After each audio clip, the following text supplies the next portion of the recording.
जब हुकूमत कमज़ोर होगी, जब सियासतदान कमज़ोर होंगे, तो जो बाकी इदारे हैं वो उसके जो दायरा इख्तियार है उसमें घुसेंगे। लगता है यही कुछ पाकिस्तान में भी हो रहा है। अभी जो हम ब्रेक से पहले बात कर रहे थे कि ये कैसे हो रहा है, ये मैं आपको थोड़ा सा ग्राफिकली दिखाना चाहूँगा कि ये गवर्नमेंट का अगर दायरा इख्तियार है तो इसमें लग ये रहा है कि ये 3 इदारे हैं, इस्टेब्लिशमेंट, जुडिशरी और मीडिया।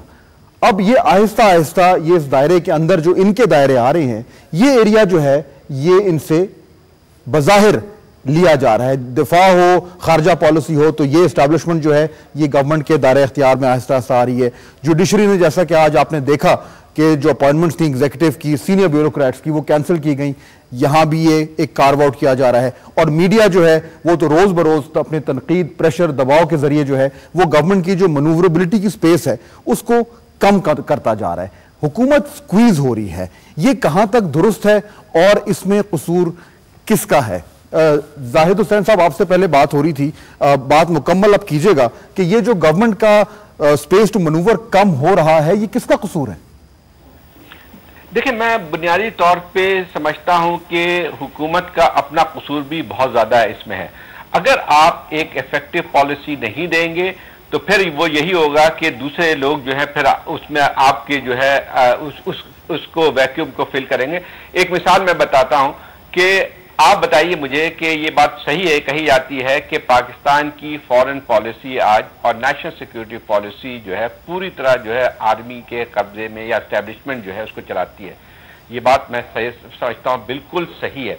लेकिन अब आती है, उसमें सही बात है कि ट्रेडिशनली आर्मी का अपना इंटरेस्ट भी है इन चीजों में, लेकिन मैं समझता हूँ हुकूमत का भी बहुत बड़ा असर है। जब आपके वजीर आजम ये ऐलान करते हैं कि जो है वो कि हम ये आर्मी पे छोड़ते हैं कि वो कब फौजी कार्रवाई सवात में करें या वजीरिस्तान में करें, तो इसका मतलब ये हुआ कि आपके पास खुद जो है कोई लायबल नहीं है, आपके सामने कोई पॉलिसी नहीं है जो कि आपको ओनरशिप लेके आप आर्मी को बताएं तो आपको क्या करना है क्या नहीं करना है।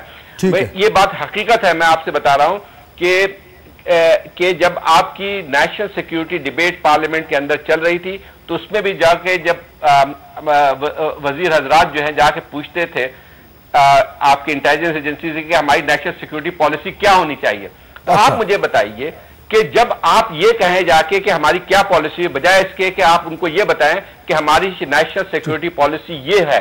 इसी तरह से जो है अच्छा, मुझे अयाज अमीर, आपने पार्लियामेंट की बात की, अयाज अमीर साहब ये आप बात सुन रहे थे, आप इससे इत्तेफाक करेंगे कि ये जो लॉस ऑफ स्पेस हो रहा है फॉरेन पॉलिसी में, डिफेंस पॉलिसी में, इसमें हुकूमत का, सियासतदानों का कितना ज्यादा कसूर है? तो देखिए, एक तो हादसे को भी तो मद्देनजर आप रखें ना कि जो आपकी सिविलियन इस वक्त हुकूमत है, सियासी हुकूमत, वो कैसे मारज़ वजूद में आई है। ज़रदारी साहब के बारे में हम हर एक कहते हैं कि एक्सीडेंटल सदर हैं, वो एक्सीडेंटल सदर हैं। उसी लिहाज से कम एक्सीडेंटल वजीर आजम गिलानी साहब नहीं है। कोई आज से 3 साल पहले सोच सकता था कि वो वजीर आजम पाकिस्तान होंगे, लेकिन हालात ने उनको बना दिया है। अब उनमें स्ट्रेंथ है, खूबियां हैं, लेकिन उनकी रडार स्क्रीन पे बहुत सारी चीजें जो हैं बिल्कुल वो मौजूद नहीं है। तो उनसे आप तवक्को करना कि जो हादसे की पैदावार है वो सडनली चर्चिल और डिगोल की तरह एक्ट करेंगे, तो ये थोड़ा सा अनरियलिस्टिक है। तो ये होना ही था, ठीक है। अब इसमें दूसरा जो एंगल है, रुदात साहब आपकी तरफ मैं आना चाहूंगा कि आज जो सुप्रीम कोर्ट ने जो फैसला दिया है उसमें बल्कि मैं ये दिखाना भी चाहूंगा, हमारे पास एक ग्राफिक है कि चीफ जस्टिस इफ्तिखार चौधरी के सरबराही में सुप्रीम कोर्ट के 3 रुकनी बेंच ने वजीर आजम की तरफ से 54 अफसरों को ग्रेड 21 से 22 में तरक्की देने का नोटिफिकेशन जो है उसे कलअदम कर दिया। इसमें नाम देखिए किन किन सारे सीनियर ब्यूरोक्रेट्स हैं, जिन लोगों ने तरक्की पाई थी उनको रिवर्स कर दिया गया है। वजीर आजम की principal secretary Nargis Sethi, secretary दाखिला कमर जमान, सेक्रेटरी इत्तलात Mansoor Sohail, secretary election commission Ishtiaq Ahmed Khan, IG Punjab Tariq Saleem Dogar, साबिक चीफ सेक्रेटरी पंजाब जावेद महमूद, चीन में पाकिस्तान के सफीर मसूद खान, ब्रसल्स में पाकिस्तान के सफीर जलील अब्बास। ये वो लोग हैं जिनके खिलाफ ये उनकी प्रमोशन रोक दी गई। रोजा साहब, ये इसका इंडिकेशन क्या है कि एग्जीक्यूटिव के डोमेन में अब जुडिशरी का आना एक रूटीन बन गया है और जो ब्यूरोक्रेसी है, सिविल ब्यूरोक्रेसी जो आपके जमाने में उनका हेडे था, अब वो बिल्कुल रिसीड कर गई है बैकग्राउंड में, कुछ नहीं कर सकते वो लोग? नहीं, देखें ना जी, सिविल ब्यूरोक्रेसी जो है बहुत पहले से, जब भुट्टो साहब आ गए वो फरमाया करते थे, गॉड विलिंग वकार लिविंग, वकार था establishment secretary, God willing Waqar living I will sort out the CSP जी। 1400 को घर भेज दिया जी, 1400 जी।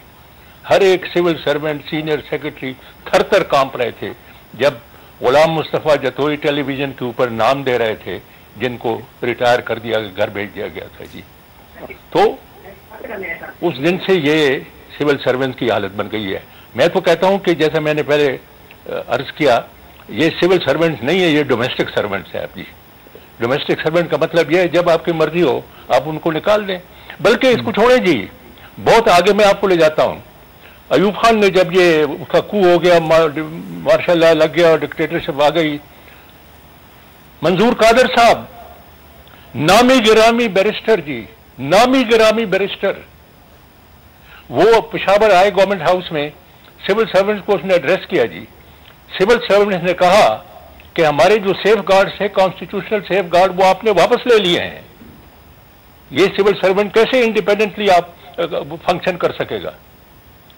आपको मालूम है जी मंजूर कादर ने क्या जवाब दिया? मंजूर कादर साहब ने कहा, does my dhobi have safeguards? Does my cook have safeguard? How can you demand safeguard जी? हिंदुस्तान में तमाम सिविल सर्वेंट के कॉन्स्टिट्यूशनल सेफ गार्ड है। मध्य प्रदेश का चीफ सेक्रेटरी आया, मैंने उससे पूछा वो जो ICS के सेफ गार्ड थे, कॉन्स्टिट्यूशनल सेफ गार्ड, वो आपसे ले लिए हैं पॉलिटिशियन ने? उन्होंने कहा एक भी वापस नहीं लिया है जी, एक भी वापस नहीं लिया है। तो यहां तो एक्सपेरिमेंटेशन हो रही है जी। सिविल सर्विस को तो दबा कर दिया है, जैसा कि अयाद अमीर ने बिल्कुल ठीक कहा है जी। मुशर्रफ ने बेड़ा गर्क कर दिया इनका, मगर मुशर्रफ से पहले जितने मिलिट्री डिक्टेटर्स आए उन्होंने उसका बेड़ा गर्क किया, मगर सिविलियन ने भी कोई कसर बाकी नहीं रखी थी जी। ठीक है, और उससे ये आप क्या एक्सपेक्ट करते हैं जी? और पूरा पॉलिटिशियन प्राइम मिनिस्टर उनको मिल गया यूसुफ रजा गिलानी की तरह, थोक से होलसेल प्रमोशन किए हैं जी। इनको सिविल कितनों को इसने सुपरसीड किया होगा, कितनों का हक इसने मारा होगा जी। वो कैसे एक्सेप्ट करें? उनके पास तो सिर्फ एक ही अदारा है, एक ही दरवाजा है जो उन्होंने खटखटाया है, वो है सुप्रीम कोर्ट का जी। सुप्रीम कोर्ट में मैं आज वहां मौजूद था या उन्होंने रिवर्स कर दिया सबको जी। वो रिवर्स हो गया पूरा इंस्टीट्यूशन जो है, जैसा कि आप कह रहे हैं कि सिविल ब्यूरोक्रेसी का वो कमजोर हो गया है।